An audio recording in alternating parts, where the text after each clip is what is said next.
I asked in my story if anyone had any questions in relation to relationships, sex, intimacy. So I've narrowed it down to about 5 very like broad questions because it was in the same genre of each other basically, and I wanted to keep anonymous. So I just took the main points from the questions and came up with a few of them. First thing I wanted to talk about in this video is sponsored by Beducated. It is this website that tells you, it shows you how to like talk to your bed and like be nice to your bed, because beds are actually spiritual beings. That was a shit joke. That was such a bad joke. I've been sponsored by them before. If you want to watch my open relationships video, if you haven't seen it already, that's one of my favorite videos I've ever made. I'll link that at the end, or I'll link it down below if you don't make it to the end of the video. So what Beducated is, it's a website or platform that's online. It's a website that provides loads of different sexual education courses. The last ones I talked about was, I did the one on open relationships, I did one on sexual healing and growth. I really recommend that one. And also the one I watched this time is one on blowjobs. So they do one actually like in-depth tutorials, like show you how to do it. Step-by-step tutorial on how to give a blowjob. It's actually called How to Give an Unforgettable Blowjob, if that's what you're interested in. They also do one on cunnilingus as well, if you are of that persuasion. Oh my god. Please stop. Missy Moo. Like, I let her out the window, but last time she literally fell off and nearly broke a leg. So I'm not doing it again. Like, if you're just gonna keep hurting yourself, I'm not gonna let you do it. I'm sorry, but you're too dumb. You're just too dumb right now. You need to grow up. One of the questions anyway that I did get, so it is relevant to the course that I'm about to talk about, one of the questions was, I feel real embarrassed when I go to give my boyfriend head, any tips?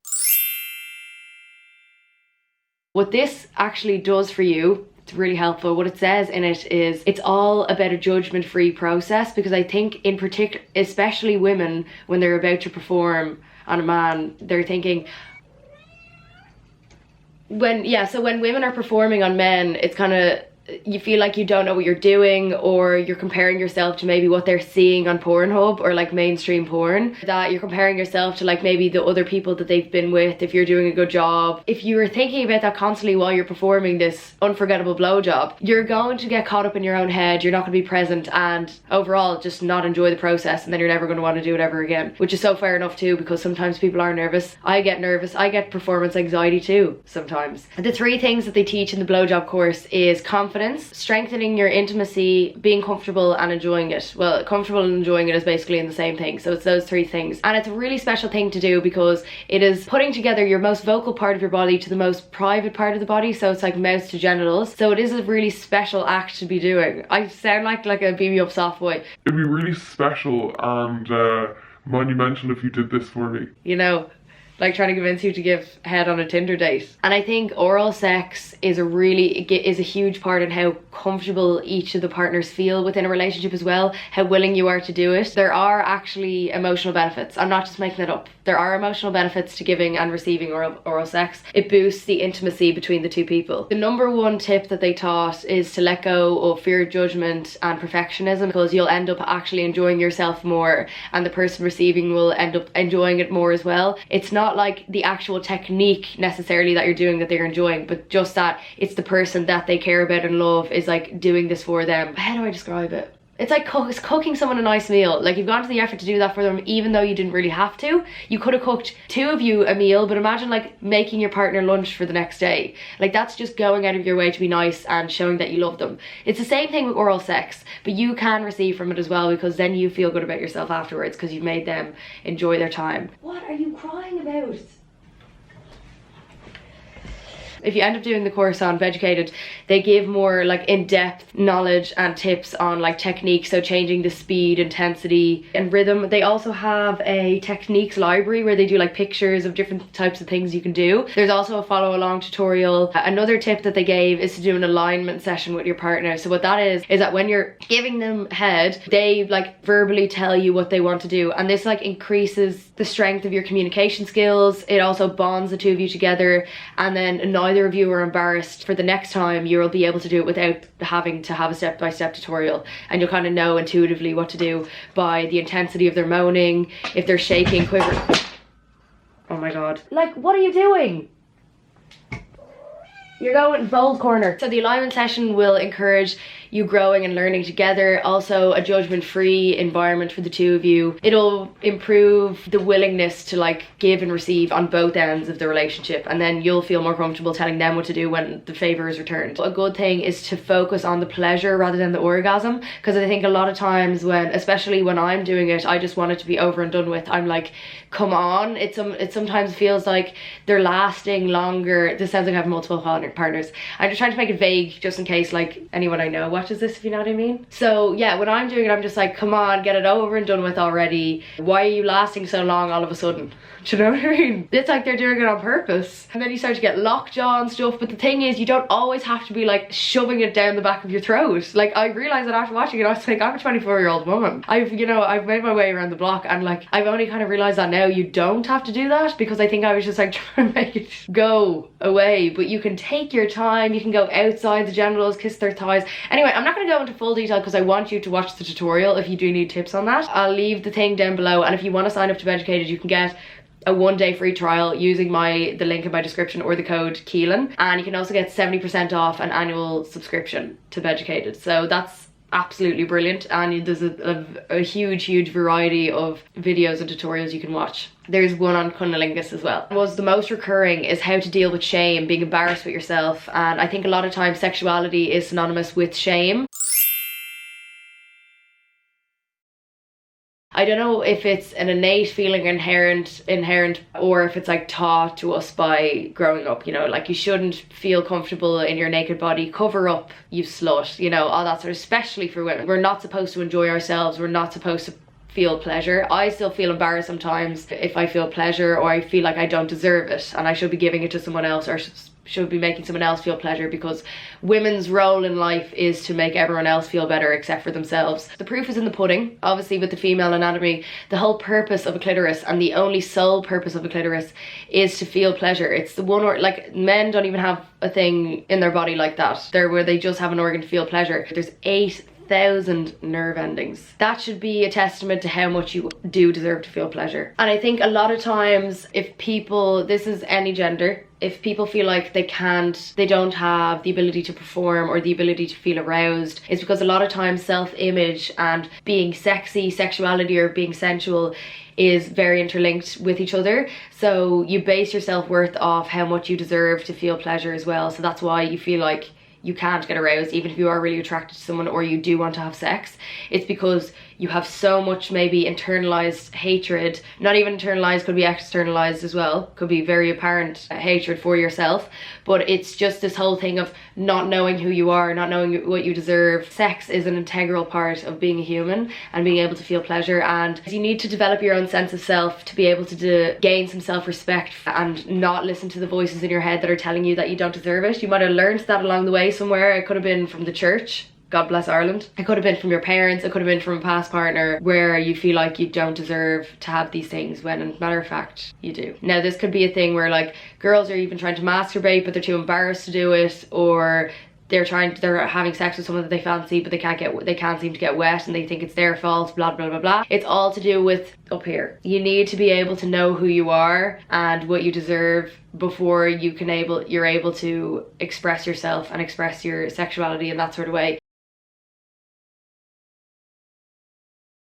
So I would recommend, obviously it's like pretty standard, to journal. Why do you feel like this? Why do you feel like you're not deserving of pleasure? What is so bad about someone else seeing your body? How do you feel in the shoes of someone else? Because a lot of times you put yourself in the other person's shoes when you're having sex with them, and you start to feel sorry for them, and you're like, oh my god, I can't believe they're having sex with me, I must be repulsive. And that's why it's so hard for people to get aroused sometimes, and that's why some boys, men, people with penises have a hard time getting it up with people that they really like. But while you're doing this, while you're going to this journey of trying to figure out who you are and knowing that you're a deserving person, you have self-respect, you need to give yourself a lot of self-compassion. Would you have this judgmental mentality against someone else? If someone was trying to lose weight, would you be like, oh my god, they're a piece of shit because they can't lose like 2 stone in a week? Absolutely not. You wouldn't. You'd have compassion for the person, especially if it was someone you loved. So why don't you have the same self-compassion for yourself? It's very relative to the person, depending on what type of person you are, in what ways that you heal. There's no like magic spell. You have to be aware of the gaps between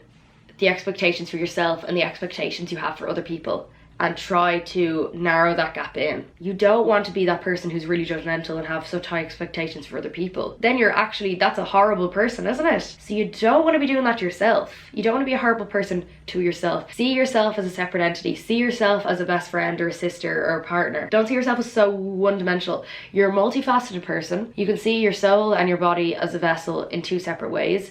So just try to align them and be nicer to each other. I have dealt with shame before, and to try like take control over my body. See, my mentality works in the opposite way, where I act out when I'm shameful or embarrassing myself, where I get hypersexual. And then when I'm secure in myself and have respect for myself, I do the opposite. So like I have a lower sex drive, lower need or want, because I think I was doing it for more a validation thing. So that's why I can't talk from my own personal experience on how I helped resolve the shame, internalized shame I had for myself, and just as a woman being like, I'm not deserving of pleasure or nice things. You have to kind of like figure out how you do it within yourself. Body image is I could do a whole nother video on that. Like that's a whole other ball game. If two people in a relationship have differences in sex drives, this is a really common occurrence. I read this book on intimacy, I think it's called Intimacy and Desire, and the author basically says there's two types of people in a relationship. There's a high desire person and a low desire person, or maybe it's partner. So high desire partner, low desire partner. Anyway, so it's HDP and LDP. That can be relative to any aspect of the relationship. So it could be sex, it could be like a difference in cleanliness, it could be a difference in being, what's that called? Introverted and extroverted. Even though I think those terms are kind of binary, but you know what I mean, in that sense. It's like someone's a bit more shy than the other person, or if someone wants to stay in more than the other person. The person who'd want to go out more is a HDP, and the person who wants to stay in is an LDP. And the thing about the differences in these two is that the LDP mainly controls the relationship. So say if, for example, the HDP is always wanting to have sex but the LDP isn't, that means the LDP gets to decide when you do have sex, because it would usually be the other person instigating it a lot of the time, and the other person who would be receiving the rejection most of the time, which you're totally allowed to do. If you don't feel up to having sex, you don't have to. That's not like a thing you have to do, but it can put a lot of pressure on the LDP, feeling like shit about yourself or wanting to please your partner. It's back to the shame thing. If you have a very good solid sense of self, you would know that in the long run and for long-term relationships to last, you need to pick your own peace of mind rather than wanting to please your partner. It's the same thing as like if you faked an orgasm for a year of your relationship, and then after that year you've been suffering, you never communicated what you wanted in sex, and then finally you're like, I've never had an orgasm. Your partner would be extremely annoyed at you. They would feel really insecure, anxious, shit about themselves, and then it might ruin your relationship, and it might actually damage the lack of trust that the two of you have. That's not me being like, oh, the LDP should be having more sex to please the HDP. That's not what I'm saying at all. It's actually the complete opposite. You should be keeping that, but it's the HDP has to understand that that's just the limitations of the other person. It's not some like a biological predisposition that the person has. You're not like born with a really high sex drive that's like going to be bigger than every partner that you ever have. It obviously it fluctuates between whatever relationship you're in. Like I could have been a HDP in my past relationship and I'm like an LDP in another one. Do you know what I mean? That's just meaning it's in relation to each other, and it can also shift throughout the course of the relationship as well. That was a course.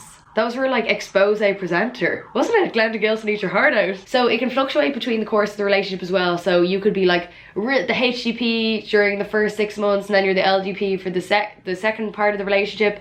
Another really interesting thing the author said in the book was, there's a scientific study that some neurochemicals change once once it shifts to like a long-term relationship that may affect your sexual desire or sex drive towards each other. It's not evident that that's because that humans are like naturally non-monogamous. That's not really what it's saying. And I know I said in my last open relationships video, and it's a huge argument as well, that humans actually have progressed to a stage where we're like naturally non-monogamous. That's not actually why that happens. It's because back in the day, once you shifted into a long-term relationship, it allowed growth for self-development, and also with tackling conflict and being able to gain skills in like conflict resolution, especially if you're like a part of a tribe. You needed to learn how to resolve conflict resolution rather than this mentality that like if things get rough you can just break up and you can just like leave each other and never talk to each other again. Whereas if you're in a tribe and you get kicked out of that tribe, you were left on your own and you're more susceptible to being killed or like losing your life. Modern day speaking, I'd say it's to allow with self-growth, self-development, being self-aware as well, being with someone constantly every single day. It is such a learning experience where you're constantly interacting with someone else. You're constantly challenging yourself on how to please someone else and live and just exist in someone else's company while also keeping the peace and growing as people. Once it shifts to that long-term thing, you're not focusing more on like pleasing them and trying to impress them, where like in long-term relationships you kind of are doing that as well, which I think is helpful, but you're not, it's like the honeymoon phase where you're not picking your nose in front of them and stuff. Whereas if you're not thinking about that and you don't have that anxious attachment style, the same as when it's the relationship first begins. It's like, for example, when I got engaged. So when I got engaged, it's basically like, it's hard to describe, but it's like a weight has been lifted off your shoulders, and I actually feel like more motivated towards my own life now and to be more of an individual. I kind of understand the neurochemical shift now, to know that sexual desires are so common and normal and natural in literally every single relationship. So not to feel guilty or shit if you're like having sex problems, because I think a lot of people interpret a healthy relationship, or like what does a healthy relationship mean to you, and it would usually mean being psychologically and physically compatible.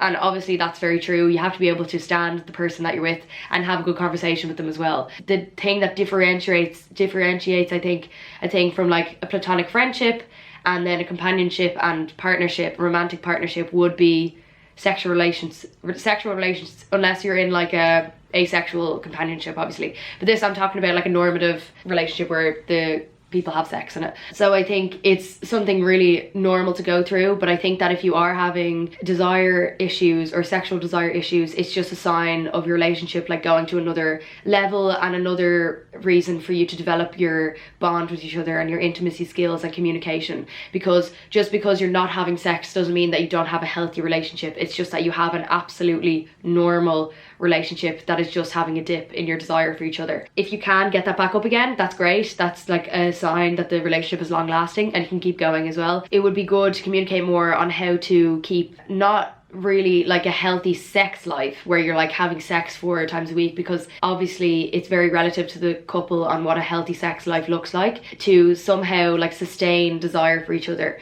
And that's something you can only do by like communicating with each other, because the longer you go without communicating about sexual desire or not feeling good enough or not feeling sexy with your partner, the more like embarrassed and shut off you're going to be. Say if you didn't have sex for a week, the less likely you are going to be to instigate sex, because the probability of you getting rejected is higher, and then that's going to damage your self-esteem and you're not going to do it anymore. So the best thing to do is just communicate about it first and nip it in the bud straight away. Being paranoid my partner doesn't like me, or thinking my partner doesn't like you.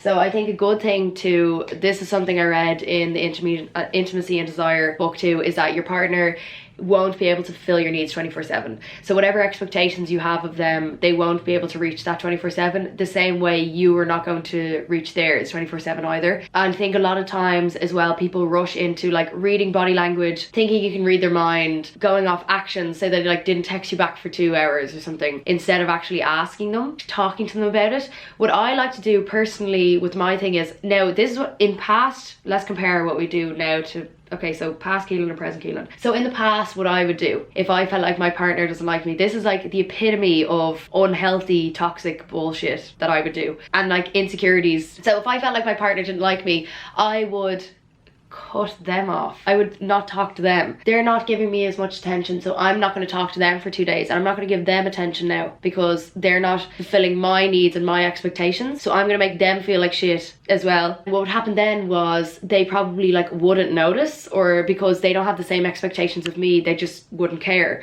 So then that would in turn upset me. It's not a good exemplar of them not being in love with me. It just meant that they have different expectations to what I do, and they have probably more an individual mindset where I'm allowed to do whatever I want. They didn't need a lot of reassurance off me to know that I loved them, whereas I just did. See, the thing was, if I had just communicated that, being like, I just need a little bit more reassurance today. Is that okay? They would have been like, absolutely no problem. It was no problem. I could have just asked for it. I literally could have asked, which is what I do now. And even at the start of my relationship with Jason, it was a bit hard for me to be honest about me being insecure, because I have this like really hard shell where I'm like, I don't get insecure or jealous. I don't. I'm a laid back cool girl and I eat cold pizza and I don't work out.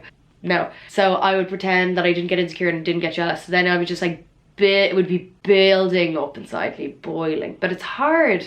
It's really hard to mask those things when you live with someone. He's literally with me every second of the day. So if my tone is off, now there is a certain extent of like an innate ability to read your partner's mind. So this is like the difference between being anxious and jumping to conclusions and having a bit of intuition. For example, if like I just wasn't saying much, or, you know, being pissy, not holding his hand or something. I don't know. Something I wouldn't, you know what I mean? Acting out of the ordinary. He would know and then it would come out of me. So now what I do is I wait until the next day because I think about it. I let it brew in my mind first, because I'm like, am I being really irrational, or is this a normal emotion that I'm feeling? So what I would do, I would let it sit with me for about a night, and then the next day we'd have lunch or something face to face somewhere. It's intimate setting. We're both, no distractions. And I would say, I felt like this because of this. This is why I think it, either are you partly to blame or not to blame at all. I would know by the next day if he was any part to blame at all, and this is how we can avoid it in the future. And then your partner then feels more comfortable to do that to you as well. Now he's maybe far more comfortable, so he's a lot more better communicating than I am, and a lot more emotionally mature than I am. So it's good if one person in a relationship is like carrying the other person, and you can learn from them. But a lot of the times, if you are working off like this anxious attachment style, where what past Keelan was doing, so like avoiding them or like acting out, being mean, starting fights to test how much they like you. Now last time I was talking about this to a therapist, she literally was like, I think you have borderline. I was like, stop trying to diagnose me. It's not, like, stop pathologizing everything. Do you know what I mean? I'm not trying to be like, oh, you must have borderline personality disorder if you do these things. This is pretty average. It's not like everyone in the world automatically has a disorder. Just in case anyone was going to comment that, because sometimes people try to diagnose me in the comments of things. I already have ADHD. I don't want anything else. I've reached my cap on disorders, so I don't know. Yeah. No borderline here. So if you have this anxious attachment style and you're constantly looking for reassurance, where it's like you're not communicating in a way where it's, like I said, the next day it's rational, you've thought about it, you know where these feelings are coming from, and you know that it's not anything to do with their behavior, it's more to do with yourself, and you just wanting a bit more reassurance, and you communicating that in a nice calm way. If you are doing it in the acting out way, being like, yeah, you don't love me, you know, sometimes I say that as a joke. I'm like, you don't love me, as a joke, you know. But like, if you're being serious about it, this is going to create a barrier between the two of you. It's going to stop intimacy, and most likely the relationship won't be long lasting if you let that go on. This emotional dependence can lead to conflict, so it's not good. Okay, so having a lot of repetitive sex.